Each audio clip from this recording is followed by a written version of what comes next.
საქართველოს მსოფლიოს წინააღმდეგ თამაშობს თბილისი ბაქოს მოთმინების ზღვარს ცდის. ამ სათაურით აქვეყნებს სტატიას აზერბაიჯანული მედია. სტატიაში ნათქვამია, რომ ბოლო თვეებია ბაქო-თბილისის ურთიერთობებში შემაშფოთებელი ცვლილება შეინიშნება, რაც არა ბიუროკრატიული ხარვეზების, არამედ პოლიტიკური გადაწყვეტილებების შედეგია. საზღვარზე აზერბაიჯანელი მძღოლების შეფერხებების კონტექსტში გამოცემა მიანიშნებს, რომ საქართველოს მხრიდან არ არსებობს პრობლემის მოგვარების პოლიტიკური ნება.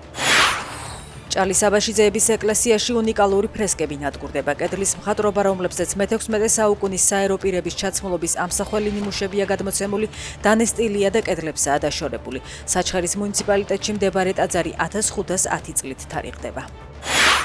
ოჯახური ღირებულებებისა და არასრულწლოვანთა დაცვის შესახებ კანონის მიღების შემდეგ საქართველოს ევროკავშირის საზღვრებთანაც აღარ უშვებენ.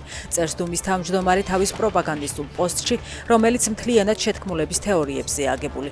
ვოლოდინი რუსეთს ტრადიციული ოჯახური ღირებულებების დამცავ ქვეყნად წარმოაჩენს, რუსული კანონმდებლობის გვერდით კი ოცნების მიღებულ კანონებს მოიხსენიებს და იწონებს. რუსებმა ხარკოვის რეგიონში დრონებით პეჩენიჩსკის წყალსაცავს შეუტიეს. კაშხლის დაზიანების გამო მიმდებარე მაგისტრალი დროებით დაიკეტა. უკრაინის შეიარაღებულ ძალებში აცხადებენ, რომ კაშხლის შესაძლო განადგურებაც კი მათ ლოჯისტიკურ პრობლემებს არ შეუქმნის, რადგან უკვე აქვთ სარეზერვო მარშრუტები.